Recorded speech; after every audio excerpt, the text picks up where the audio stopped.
स्वागत है आपका हमारे YouTube channel Sachin classes a journey for goal में। आज हम रसायन विज्ञान से रिलेटेड जो उसमें शब्दावली प्रयोग होती है, जिनके बिना रसायन विज्ञान की परिकल्पना भी कर पाना संभव नहीं है, ऐसी कुछ शब्दावली के बारे में अध्ययन करेंगे। तो उस श्रृंखला में आज हम शुरू करेंगे। आज हम जानेंगे परमाणु, जिसको इंग्लिश में एटम बोलते हैं, और अणु, जिसको इंग्लिश में मॉलिक्यूल्स बोलते हैं। किसी रासायनज्ञ यानी कि जो रसायन विज्ञान के साइंटिस्ट हैं, विशेषज्ञ हैं, उन्होंने रसायन विज्ञान को अणुओं और परमाणुओं का भी विज्ञान कहा है। यानी कि जो रसायन विज्ञान का हमारा एक उपनाम बोला जा सकता है, उपनाम। तो उन्होंने उपनाम में क्या बोला है इसको? यह अणुओं और परमाणुओं का भी विज्ञान है। तो ये रसायन विज्ञान के विषय में उन्होंने कहा है। तो आइए अब हम शुरू करते हैं। परमाणु, परमाणु की क्या परिभाषा है? किसी भी तत्व का, यानी किसी भी तत्व। अब इसमें आपको एक शब्द ये भी मिला, तो हम नेक्स्ट वीडियो में आपको तत्व भी बताएंगे, तत्व क्या होता है। तो किसी भी तत्व का वह सूक्ष्मतम कण जिसे और सूक्ष्म रूप में विभाजित नहीं किया जा सकता। मतलब परमाणु किसी भी तत्व का वह सूक्ष्मतम कण है। सूक्ष्मतम मतलब छोटा, छोटा कण है जिसे और ज्यादा टुकड़ों में डिवाइड नहीं किया जा सकता है। सपोज दैट यह एक कण है, तो इसको काटा नहीं जा सकता है, तो यह परमाणु कहलाएगा। फिर अब हम परमाणु के बारे में बात करेंगे कि रासायनिक क्रिया में भाग लेता है कि नहीं लेता। तो जो हमारा परमाणु होता है वह रासायनिक क्रिया में भाग लेता है, रासायनिक क्रिया में भाग लेता है। फिर दूसरा पॉइंट आता है स्वतंत्र अवस्था में। तो जो हमारा परमाणु होता है वह कभी भी स्वतंत्र अवस्था में नहीं रह सकता, नहीं रह सकता। स्वतंत्र अवस्था में नहीं रह सकता तो कहाँ रहता है? हमेशा जो हमारा परमाणु होता है वह अणु के अंदर होता है। फिर अगर हम इसके आवेश की बात करेंगे, तो जो हमारा इसमें आवेश इसमें कैसा आवेश होता है? आयनिक आवेश होता है। आयनिक आवेश का मतलब क्या होता है? प्लस या माइनस आयन होते हैं। और अब आपको प्लस और माइनस आयन में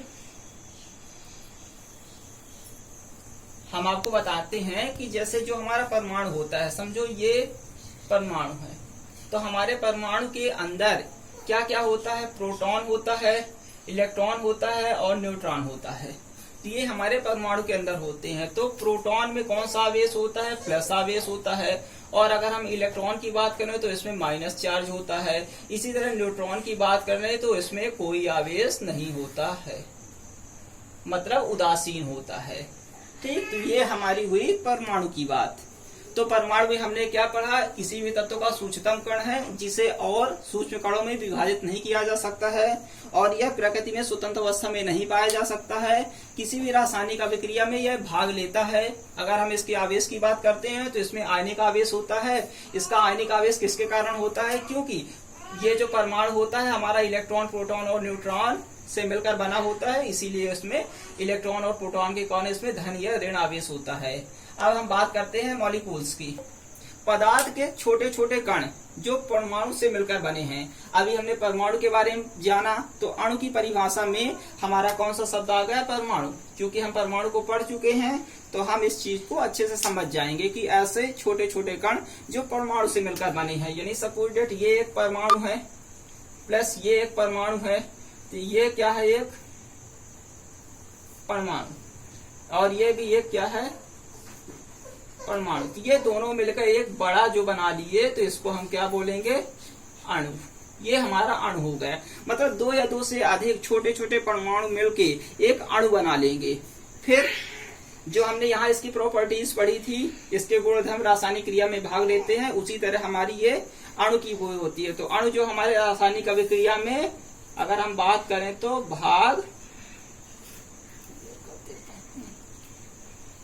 इसमें भाग नहीं लेते हैं। ठीक, और स्वतंत्र अवस्था में अगर बात किया जाए तो ये पाए जाते हैं। ये प्रकृति में स्वतंत्र अवस्था में पाए जाते हैं। और इसमें अगर आवेश की बात करें तो कोई आवेश नहीं होता है,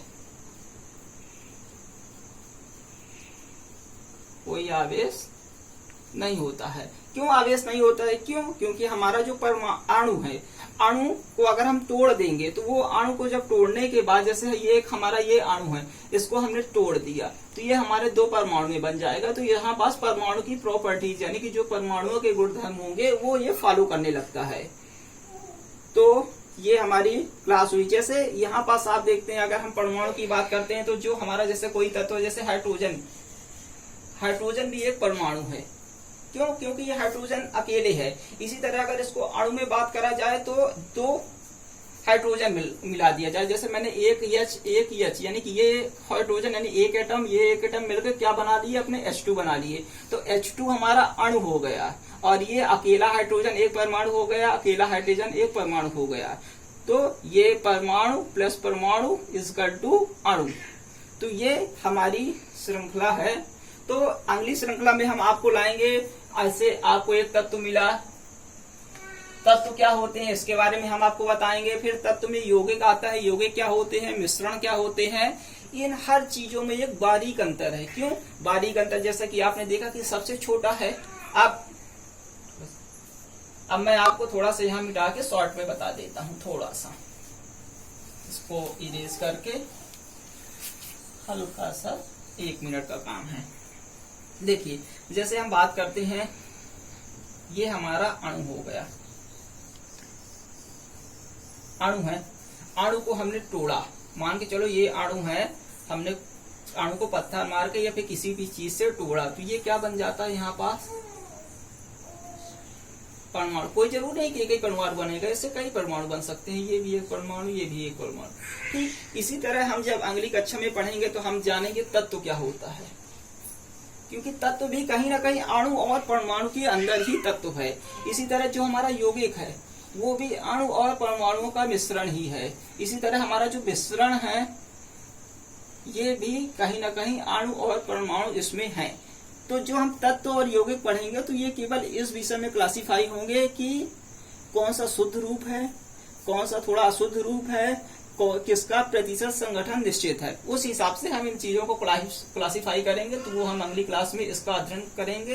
तो आपको आज की क्लास कैसी लगी, और आप इसके रिव्यू हमको देते रहिएगा कि और केमिस्ट्री की कौन सी शब्दावली है जिसके बारे में आपको डाउट है।